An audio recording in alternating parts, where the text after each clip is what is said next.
আল্লাহ পাক রব্বুল আলামিন পবিত্র কালামুল্লাহ শরীফের মধ্যে সূরাতুল বনী ইসরাঈল এই সূরাটা নাযিল করলেন। আমরা মুসলমান জানি না বর্তমান কি মাস, আরবি মাস চলতেছে, ঠিক কিনা বলেন? আরবি মাসটা এখন কি মাস আমরা কেউ বলতে পারবো? অনেকেই হয়তো বলতে পারবো। আরবি মাসের নাম বর্তমান যে চলতেছে মাসের নাম হইতেছে রজব মাস, ঠিক কিনা বলেন? এই রজব মাসের একটা তারিখে আল্লাহ পাক রব্বুল আলামিন তার প্রিয় হাবিব, তার বন্ধুকে আসমানে উঠায়া লইছিলেন। সকলে বলি সুবহানাল্লাহ। আল্লাহর সাথে কথোপকথন হয়েছিলেন। সকলে বলি সুবহানাল্লাহ। এই রজব মাসের 27 তারিখে মেরাজ শরীফ হয়েছিল, আমরা সকলেই জানি। কিন্তু জানি না 27শে রজব কবে হবে, এর ফজিলতটা কি, এর করণীয়টা কি।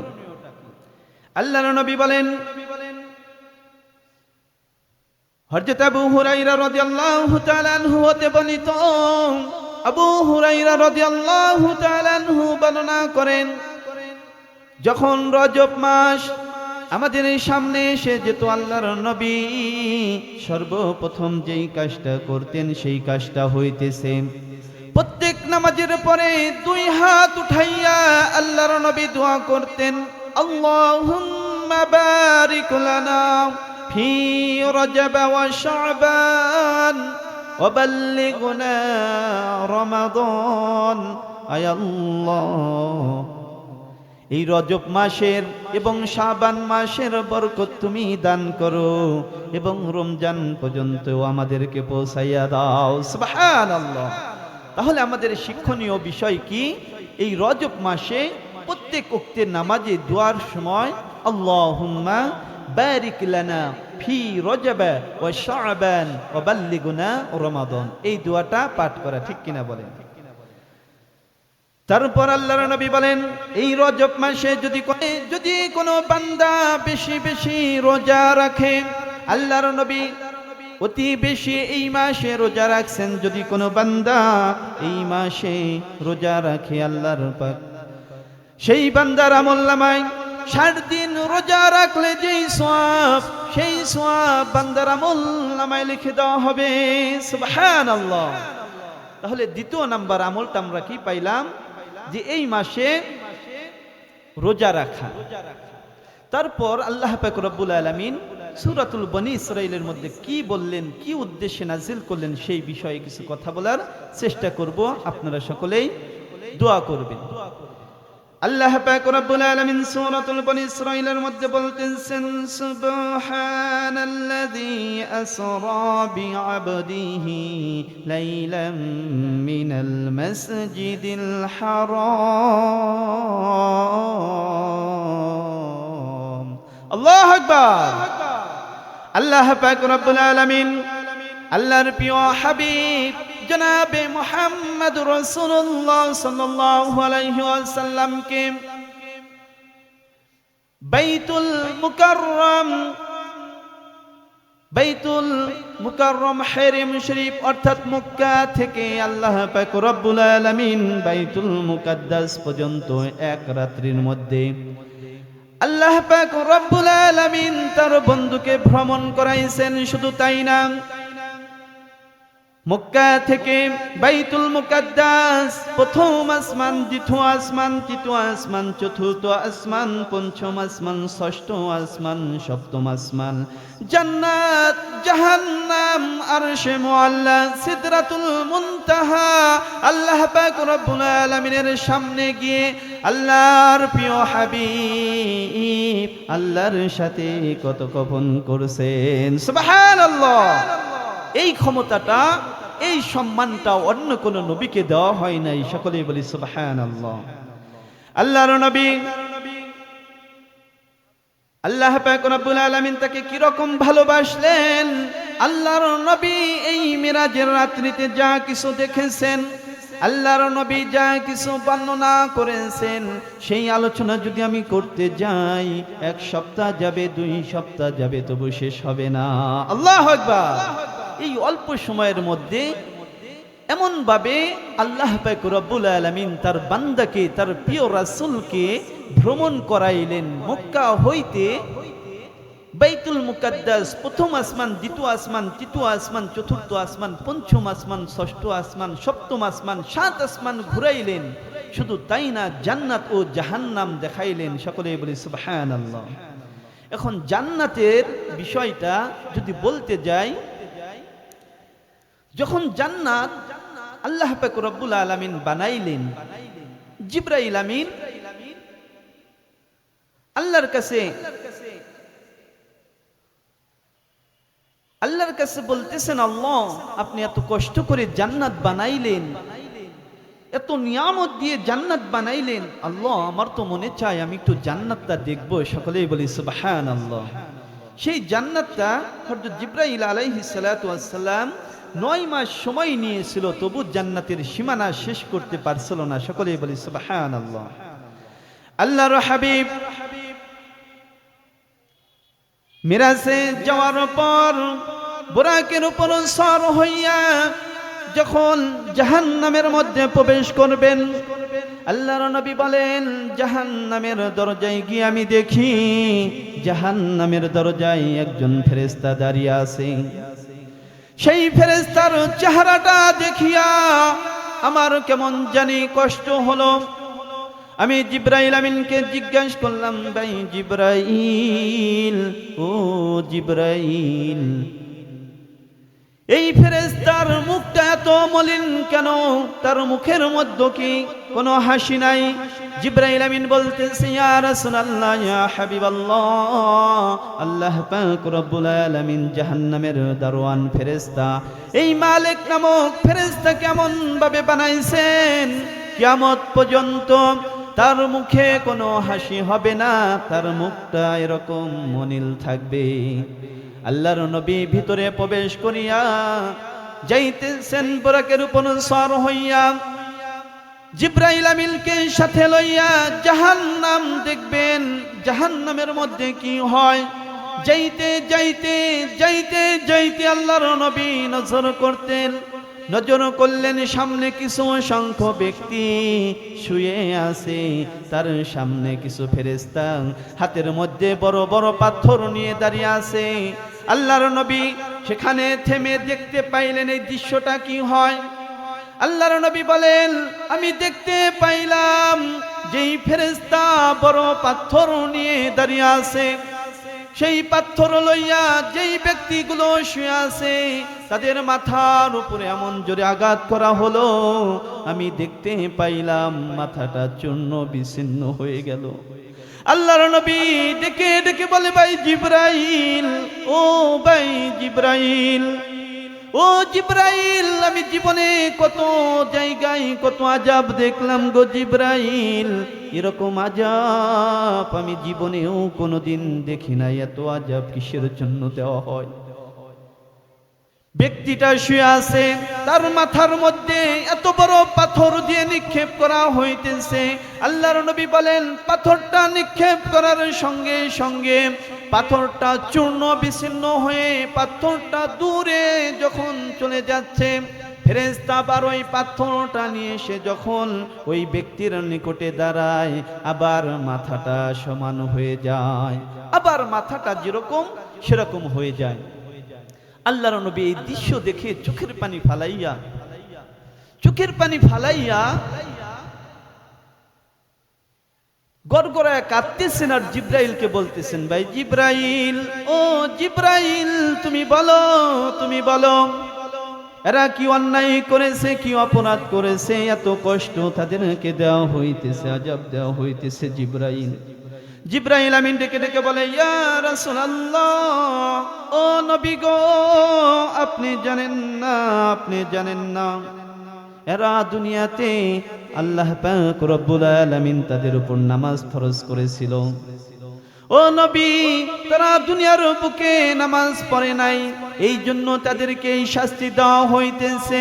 কিয়ামত পর্যন্ত আল্লাহ পাক রব্বুল আলামিন যারা নামাজ পড়ে নাই তাদেরকে এরকম মাথার উপরে আঘাত করা হবে, কিয়ামত পর্যন্ত এই আযাব চলতেই থাকবে। নাউযুবিল্লাহ, কিয়ামত পর্যন্ত চলতে থাকবে। যারা নামাজ পড়ে নাই কি শাস্তি?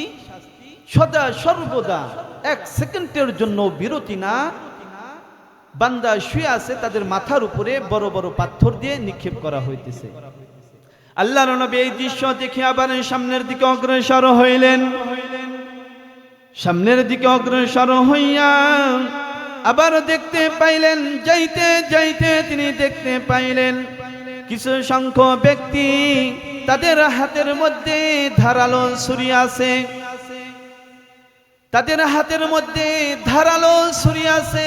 সেই ছুরি লইয়া তাদের নিজের শরীরের মাংস কেটে কেটে তারা নিজেরাই নিজের গোশত খাইতেছে। আল্লাহর নবী এই দৃশ্য দেখিয়া জিবরাইল আমিনকে ডেকে ডেকে বলে, ভাই জিবরাইল, ও ভাই জিবরাইল, এরকম আযাব কিসের জন্য তাদেরকে দেওয়া হইতেছে? নিজের গোশত নিজে কেটে কেটে খাইতেছে। ও ভাইয়েরা, কি অন্যায় করেছিল দুনিয়ার বুকে? কি অন্যায় করেছিল? কি অপরাধ করেছিল? ও জিবরাইল, তুমি আমাকে বলো। জিবরাইল আলাইহিস সালাতু ওয়াস সালাম বলেন, ইয়া রাসূলুল্লাহ, ইয়া হাবিবাল্লাহ, যেই বান্দাকে দেখতেছেন ছুরি দিয়ে নিজের গোশত নিজে কেটে কেটে খাইতেছে, ইয়া রাসূলুল্লাহ, ইয়া হাবিবাল্লাহ, এরা দুনিয়ার বুকে তারা গীবত করেছে। এক ভাই, এক মুসলমান ভাই অপর মুসলমান ভাইয়ের পরনিন্দা করেছে, গীবত করেছে। সেই জন্য আজকে এই অবস্থা, কিয়ামত পর্যন্ত তারা নিজেদের গোশত নিজেরাই খাবে। আল্লাহর নবীকে এই সমস্ত দৃশ্য এই জন্য দেখানো হয়েছে।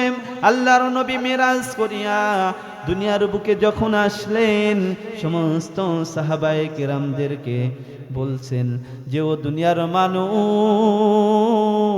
ও আমার উম্মতেরা, আমি নিজ চোখে দেখে আছি জাহান্নাম কত ভয়ঙ্কর, জাহান্নাম কত ভয়ঙ্কর। আল্লাহর নবীকে এই জন্য দেখানো হয়েছে যে আল্লাহর নবী তিনি ছিলেন তাম পৃথিবীর নবী। সকলেই বলি সুবহানাল্লাহ। শুধু তাই না, তাম পৃথিবীর যত সৃষ্টি জীব আছে, মানুষ জাতি, জিন ও জাতি, ফেরেশতা জাতি, যত নবী রাসূলগণ আছে, সমস্ত জাতির হইতেছে নবী আমাদের নবী সাইয়্যিদুল মুরসালিন খাতামুন নাবিয়্যিন রাহমাতাল লিল আলামিন। আল্লাহর নবী দুইটা দৃশ্য দেখতে পাইলেন। এক নাম্বার বেনামাজিদের শাস্তি, ঠিক কিনা বলেন? দুই নম্বরে যারা গীবত করে। তিন নম্বরে আল্লাহর নবী আবার সামনের দিকে অগ্রসর হলেন। সামনের দিকে অগ্রসর হইতে হইতে দেখতে পাইলেন কিছু সংখ্যক ব্যক্তি দাঁড়িয়ে আছে, তাদের সামনে বড় বড় পাথর, আগুনের পাথর রাখা হয়েছে। সেই আগুনের পাথর সেই বান্দাদের মুখের মধ্যে জোর করিয়া করিয়া ঢুকায়া দেওয়া হইতেছে। যখন বড় বড় আগুনের পাথর মুখের মধ্যে দেওয়া হইতেছে, সেই পাথরটা পেটের মধ্যে যাইয়া, আগুনের পাথর পেটের মধ্যে যাইয়া তার নারী ভুঁড়িগুলো একেবারে গলে গলে পায়খানার রাস্তা দিয়ে বাহির হইতেছে। তার সঙ্গে সঙ্গে আবার পাথরটা যখন দুনিয়ার বুকে পড়ে, এই দৃশ্যটা দেখি আল্লাহর নবী চোখের পানি আর রাখতে পারলেন না। চোখের পানি ফালাইয়া গনগনাইয়া কাঁদেন আর জিবরাইলকে বলেন, ও জিবরাইল, ও জিবরাইল, ও জিবরাইল, এরকম আযাব আমার জীবনে কোনোদিন দেখি নাই। মানুষকে এত কঠিন আযাব দেওয়া হয় জিবরাইল, আমি আজকে প্রথম দেখতেছি। ভাই জিবরাইল, তুমি বলো এরকম শাস্তি কিসের জন্য দেওয়া হয়? এরকম শাস্তি কিসের জন্য দেওয়া হইতেছে? আগুনের পাথর তার গলার মধ্যে দেওয়া হইতেছে, তার পেটের মধ্যে গিয়ে নারী বুড়িগুলো গলে গলে পায়খানার রাস্তা দিয়ে বাহির হইতেছে। কি রকম অপরাধ করেছে দুনিয়ার বুকে যে রকম শাস্তি দেওয়া হইতেছে? জিবরাইল আমিন বলতেছে, ইয়া রাসূলুল্লাহ, ইয়া হাবিবাল্লাহ, এরা হইতেছে দুনিয়ার বুকে অনেকের উপর জাকাত ফরজ হবে, জাকাত ফরজ হয়ে যাবে, কিন্তু সে যাকাত আদায় করবে না। যারা যাকাত আদায় করবে না, যাকাত ফরজ হয়েছে, তাদেরকে এরকম শাস্তি কিয়ামত পর্যন্ত দেওয়া হবে। আল্লাহর নবীকে এই দৃশ্যগুলো এই জন্য দেখানো হইতেছে যে আল্লাহর নবী যেন দুনিয়ার বুকে এসে সমস্ত উম্মতকে বলতে পারে, সতর্ক করতে পারে যে হে উম্মত, তোমরা গুনাহ থেকে বেঁচে থাকো। ঠিক কিনা বলেন? এই রজব মাসে আল্লাহর নবী মিরাজ করছিলেন 27 রাত্রিতে। 27 রজব মিরাজ করলেন কোথায় থেকে? সর্বপ্রথম এখানে তাফসীর ইবনে কাসিরের মধ্যে বর্ণনা করা হয়, হযরত আবু হুরায়রা রাদিয়াল্লাহু তাআলা আনহু একভাবে বর্ণনা করছেন, তারপর হযরত আব্বাস রাদিয়াল্লাহু তাআলা আনহু একভাবে বর্ণনা করছেন, হযরত মাইমুনা রাদিয়াল্লাহু তাআলা আনহা বিভিন্নভাবে বর্ণনা করছেন। তার মধ্যে প্রসিদ্ধ যেটা সেটা হইতেছে হযরত আবু হুরায়রা রাদিয়াল্লাহু তাআলা আনহু যেটা বর্ণনা করেন যে আল্লাহর নবী মক্কার জমিনে হেতেম শরীফের সামনে অর্থাৎ খানায় কাবার সামনে শুয়ে আছেন। এমন সময় আল্লাহর নবী ঘুমিয়ে আছেন।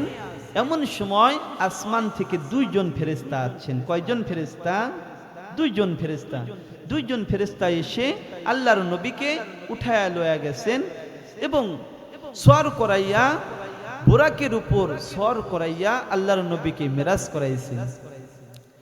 হযরত আবু হুরায়রা রাদিয়াল্লাহু তাআলা আনহু বলেন, আল্লাহর নবী বুরাকের উপর সওয়ার হইয়া যাইতেছেন প্রতিমধ্যে আল্লাহর নবী রাস্তার মধ্যে দেখতে পাইলেন, রাস্তার মধ্যে এত সুন্দর সুঘ্রাণ বাহির হইতেছে। আল্লাহর নবী এত সুন্দর সুঘ্রাণ পাওয়ার পর জিবরাইল আমিনকে বলতেছে, ভাই জিবরাইল, এত সুন্দর সুঘ্রাণ আমি পাইতেছি, হয়তোবা আমি জান্নাত পেয়েছি। জান্নাতের কাছে কি আমি এসেছি নাকি জান্নাতের সুঘ্রাণ পাইতেছি? জিবরাইল আমিন বলতেছে, ইয়া রাসূলুল্লাহ, ইয়া হাবিবাল্লাহ, জান্নাত তো অনেক দূরে। বলতেছে, আমি এত সুন্দর সুঘ্রাণ পাইতেছি, এটা কোথায় থেকে আসতেছে? তখন বলতেছে, ইয়া রাসূলুল্লাহ, ইয়া হাবিবাল্লাহ, এটা যদি আপনি জানতে চান তাহলে আপনাকে জমিনে যাইতে হবে। আপনি কি রাজি আছেন? বলতেছে, হ্যাঁ, আমি যেহেতু সুঘ্রাণ পাইছি, এই সুঘ্রাণ কোথায় থেকে আসে আমি একটু দেখব। আল্লাহর নবী জিবরাইল আমিনকে সাথে লইয়া বুরাকের উপর সওয়ার হইয়া সুঘ্রাণ কোথায় থেকে আসতেছে রওনা হলেন। যাইতে দেখতে পাইলেন দুনিয়ার বুকে একটা কবর আছে, সেই কবর থেকে জান্নাতের সুঘ্রাণ বাহির হইতেছে। সুবহানাল্লাহ! কবর থেকে জান্নাতের সুঘ্রাণ বাহির হইতেছে। আল্লাহর নবী জিবরাইল আমিনকে বলল, ভাই জিবরাইল, কবর থেকে জান্নাতের সুঘ্রাণ আসে, এই কবরটা কার কবর? তখন জিবরাইল আমিন বলতেছে, ইয়া রাসূলুল্লাহ, ইয়া হাবিবাল্লাহ, এই কবরটা হইতেছে ফেরাউনের জামানার এক দাসীর কবর। যেই দাসী ফেরাউনের জামানায়, ফেরাউনের শাসন আমলে, ফেরাউনের বাড়িতে থেকে সে কিনা ফেরাউনকে মানে নাই, আল্লাহকে মানছে। সকলেই বলি সুবহানাল্লাহ। জিবরাইল আমিন বলেন, ইয়া রাসূলুল্লাহ, ইয়া হাবিবাল্লাহ, আপনি কি শুনতে চান এই দাসী কে ছিল, এর নাম কি? আল্লাহর নবী ডেকে বলে, ভাই জিবরাইল, যেহেতু আল্লাহ পাক রব্বুল আলামিন আজকে আমাকে সফর করানোর জন্য আছে, আমি যা দেখব সবকিছুই আমি ভালো করে শুনবো, সবকিছু আমি জেনে আমার উম্মতদেরকে বলবো। জিবরাইল আমিন বলে, ইয়া রাসূলুল্লাহ, ইয়া হাবিবাল্লাহ, এই দাসী যার নাম হইতেছে মাস্তা, যে কিনা ফেরাউনের মেয়ের দাসী ছিল, ফেরাউনের বাড়িতে কাজ করত, ফেরাউনের মেয়ের দাসী কোনো একদিন ফেরাউনের মেয়েকে চিরুনি দিয়ে মাথা আশ্রাইতেছে। ফেরাউনের দাসী মাস্তা ফেরাউনের মেয়ের মাথার চুল যখন আশ্রাইতেছে, হঠাৎ করে হাত থেকে চিরুনিটা পড়ে গেছে। যখন হাত থেকে চিরুনিটা পড়ে গেছে, চিরুনি তোলার সময় চিরুনিটা তুলতে গিয়ে মাস্তা মুখ দিয়ে নাম উচ্চারণ করেছে আল্লাহু আকবার, আল্লাহু আকবার। ফিরাউনের বাড়িতে থেকে দেখেন ফিরাউনের মেয়ের সামনে থেকে চিরুনি পড়ে গেছে, চিরুনি তোলার সময় বলছে আল্লাহু আকবার। এখন ফিরাউনের মেয়ে বলতেছে মাস্তা তুমি কার নাম লইলা? আল্লাহু আকবার এ নাম তো জীবনে কোনোদিন শুনি নাই, এটা তুমি কার নাম লইলা মাস্তা?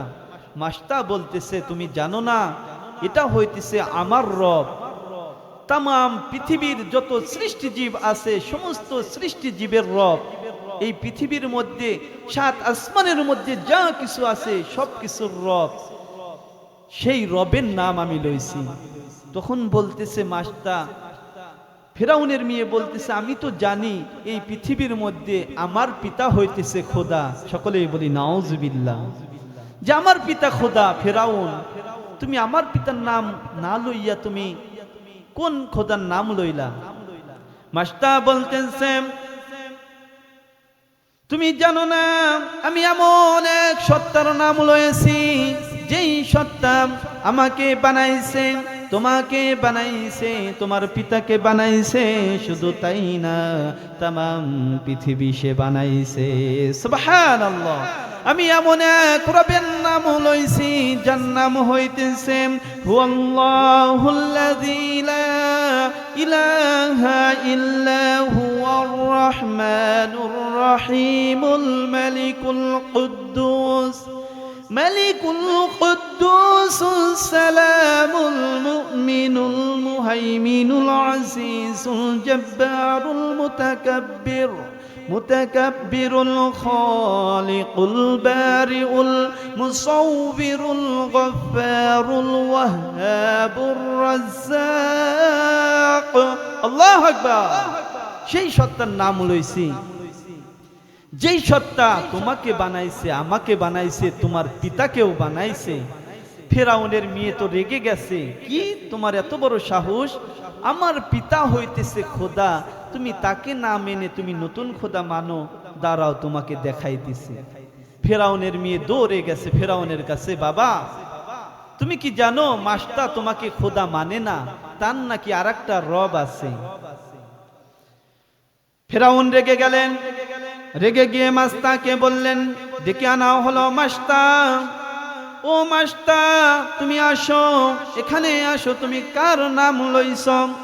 মাস্তা ডেকে ডেকে বলতেছে, ফিরাউন আমি এমন এক রবের নাম লইছি যেই রব তোমাকে বানাইছে, আমাকে বানাইছে, যেই রব तमाम পৃথিবী বানাইছে, আসমান বানাইছে, জমিন বানাইছে, জান্নাত জাহান্নাম যা কিছু দুনিয়ার মধ্যে আছে সব কিছু বানাইছে, সেই মালিকের নাম লইছি। ও ফিরাউন আমার মালিক হইতেছে আল্লাহ। ফিরাউন বলতেছে যে আমাকে তুমি খোদা মানো না? বলতেছে যে না, যে তোমার খোদার নাম তুমি বাদ দাও, তাকে ভুলে যাও, আমাকে খোদা মানো। মাস্তা বলতেছে আমার জীবন যাবে তা হবে না। ফিরাউন মাস্তার উপর নির্যাতন শুরু করলো কিভাবে? হযরত জিবরাইল আমিন আল্লাহর নবীকে বর্ণনা করেন, ইয়া রাসূলুল্লাহ ইয়া হাবিবাল্লাহ, ফিরাউন যখন জানতে পারলো মাস্তা ফিরাউনকে মানে না, ফিরাউন আদেশ করলো সিপাহীদের, ও সিপাহীরা তোমরা আসো আসো, বড় একটা কড়াই নিয়ে আসো, আগুনের উপরে চুলার উপরে বসাও, তারপর তার মধ্যে তেল ঢালো। যখন কড়াই বোঝাই করিয়া, কড়াই পূর্ণ করিয়া তেল দেওয়া হলো, উত্তপ্ত গরম চুলার মধ্যে যখন তেলগুলো টকবক টকবক করতে লাগলো, তখন ফিরাউন সিপাহীকে আদেশ করলো, যাও যাও মাস্তার সন্তানদেরকে নিয়ে আসো। মাস্তার তিনটা সন্তান ছিল, একটা দুধের শিশু, আর একটা হইতেছে 3 বছরের শিশু, আর একটা 6 বছরের শিশু। তিনটা সন্তানকে মাস্তার সামনে নিয়ে আসা হলো। নিয়ে আসার পর ফিরাউন বলতেছে, মাস্তা বলো বলো তুমি আল্লাহকে বাদ দিবা কিনা, তোমার খোদাকে মানা বাদ দিয়ে আমাকে খোদা মানবা কিনা? ও মাস্টার তুমি বলো, তুমি যদি না মানো, আমাকে যদি খোদা না মানো, তাহলে তোমার এই সন্তানদেরকে তোমাকে সহ এই তেলের মধ্যে পুরে ফেলা হবে। মাস্টার ডেকে ডেকে বলতেছে, ফেরাউন আমার কোনো সমস্যা নাই, আমার কোনো সমস্যা নাই। ও ফেরাউন তুমি আমাকে কেন, আমাকে সহ আমার সন্তানদেরকেও যদি তুমি মারো, তবুও আমি আমার মালিককে বলবো না। আল্লাহু আকবার। তাদের ইমানের পাওয়ারটা কি রকম! রোজ কিয়ামতের ওই কঠিন সময়ে আল্লাহর নবী যদি এরকম আমাদের নিয়ে ওকালতি করে যে আল্লাহ, এই দুনিয়ার মধ্যে অমুক ব্যক্তি আমার দলের কর্মী ছিল, ইসলামী সিপাহ সালার ছিল, রাজপথে দাঁড়িয়ে বলতো চালাও গুলি, আমি ইসলামের জন্য জীবনটা ঝাঁঝরা করে দিতে পারি। রাজপথে দাঁড়িয়ে ইসলামের জন্য জীবন দিয়েছে, সেই নবী যদি আমাদের যদি একবার ওকালতি করে, আমরা অবশ্যই অবশ্যই জান্নাতে যাইতে পারবো। সকলে বলি সুবহানাল্লাহ। মাস্টারদের ঈমানটা কিরকম! যখন ফেরাউন নির্যাতন শুরু করলো, উত্তপ্ত গরম তেলের মধ্যে বলতেছে, তুমি যদি আমাকে খোদা না মানো, সর্বপ্রথম তোমার সন্তানকে তেলের মধ্যে দেওয়া হবে। নিষ্ঠুর ফেরাউন সিপাহীকে আদেশ করল, ও সিপাহী, সর্বপ্রথম মাস্টার বড় ছেলেটা 6 বছরের ছেলেকে উত্তপ্ত তেলের মধ্যে ছেড়ে দাও। মাস্টার সে আল্লাহ পাক রব্বুল আলামিনকে মনে মনে ডাকতেছে, আর আল্লাহকে ডাকতেছে, আর বলতেছে, আল্লাহ ও মালিক, তুমি আমার মনের মধ্যে ধৈর্য দিয়ে দাও। ফেরাউন আমার উপর নির্যাতন করতেছে, চোখের সামনে মায়ের সামনে যখন ছেলেকে এনে উত্তপ্ত তেলের মধ্যে দেওয়া হয়েছে, ছোট্ট ছেলে তেলের মধ্যে যাওয়ার সঙ্গে সঙ্গে একেবারে মাছ যেরকম তেলে ভাজা হয় সেরকম পুড়ে গেছে। কিন্তু তারপরেও তেলের মধ্য থেকে সেই ছোট্ট শিশুটা মুখ দিয়ে আওয়াজ করে করে বলতেছে, উম্মি উম্মি লা তাখাফি লা তাখাফি। আল্লাহু আকবার। উম্মি উম্মি লা তাখাফি, হে মা তুমি কান্না কইরো না। মায়ের সামনে যদি কোনো সন্তানকে, আপনারা বলেন, কোন সন্তানকে যদি উত্তপ্ত তেলের মধ্যে ছেড়ে দেওয়া হয়, মায়ের সামনে যদি সন্তানকে মেরে ফেলা হয়, কোনো মা সহ্য করতে পারবে না। সন্তান যতই খারাপ হোক না কেন, মায়ের সামনে যদি সন্তানকে তেলে দেওয়া হয়, মারা হয়, মা সহ্য করতে পারবে না।